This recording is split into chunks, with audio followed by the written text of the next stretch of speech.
and bred in Northampton. My name's David Franklin. I left school after getting GCSEs and went straight into engineering at Express Lifts. I stayed there after I did my apprenticeship, which was a technician's apprenticeship, and I then moved on to British Gas in the engineering division, pressure control. So that's where all of my engineering life's been, working with gas.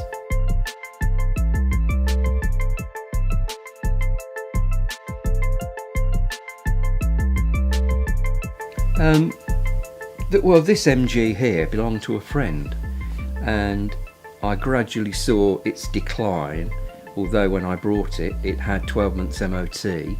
And I liked old cars. I especially wanted a convertible car.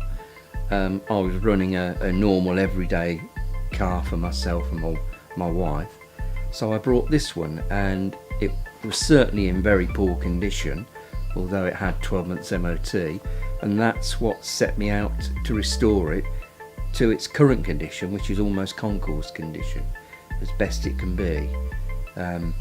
It hasn't always been that. We ran it for a few years just as an everyday road car, but it now is really it's more of a show car for me, because I enjoy working on them more than I do driving them.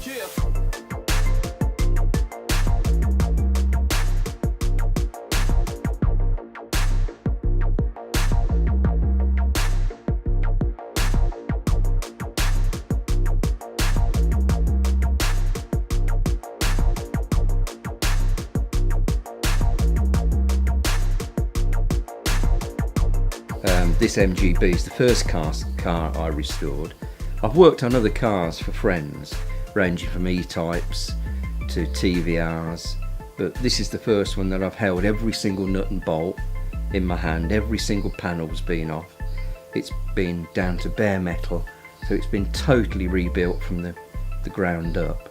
The other MG I've got is not as well restored, and I had no intention of ever stripping it down to every nut and bolt, but that is a GT version of this, the hardtop version, and that's going to be as I want a car to be, not as this one came out the factory, because this one's done right down to the specific type of clips that hold the hoses on, a certain type of clip, whereas you can buy much more modern, better clips now, but it wouldn't be right for the period of this car, which is 1966.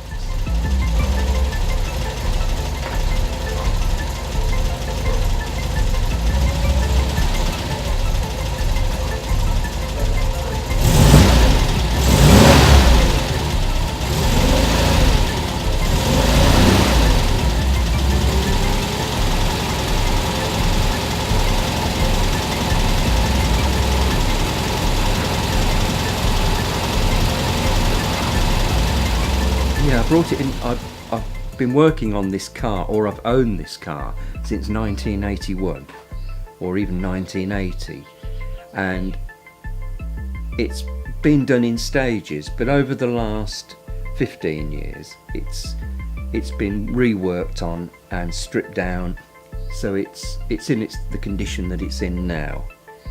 But the biggest problem is with it, when you get a car that's restored to this level, you're paranoid about somebody damaging it or damaging it yourself. So I don't think I'll do a car to this standard again. I'll just do it to a very nice drivable standard.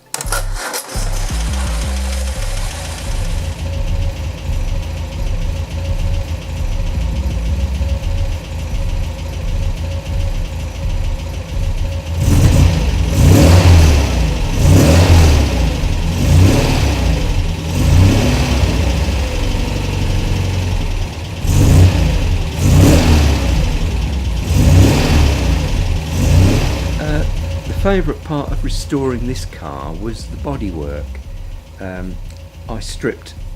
I was left, when I stripped it down, with just a body shell.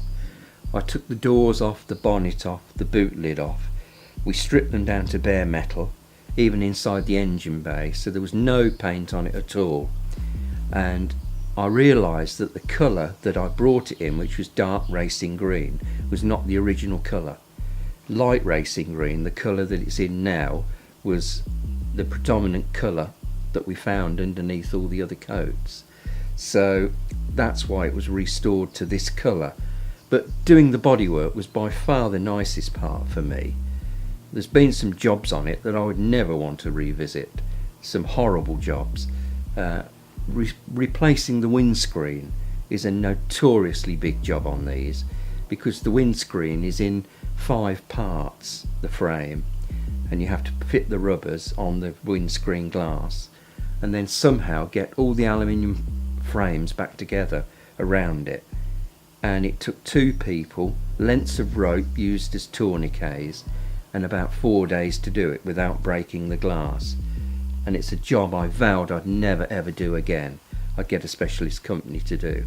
But I can honestly say that we've done it, my wife and I, and that's where every part of this car we've done ourselves. Well, every time I come in the garage and look at it, I think it's a beautiful car.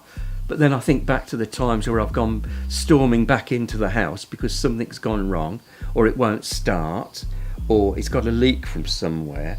So it's a love-hate relationship always with a classic car.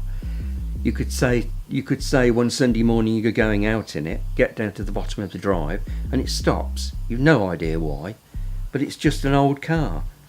So it's just one of those things. It's 66 years old now, so, or round about that. So it's not designed to keep going faultlessly. They weren't built that way. Uh-huh.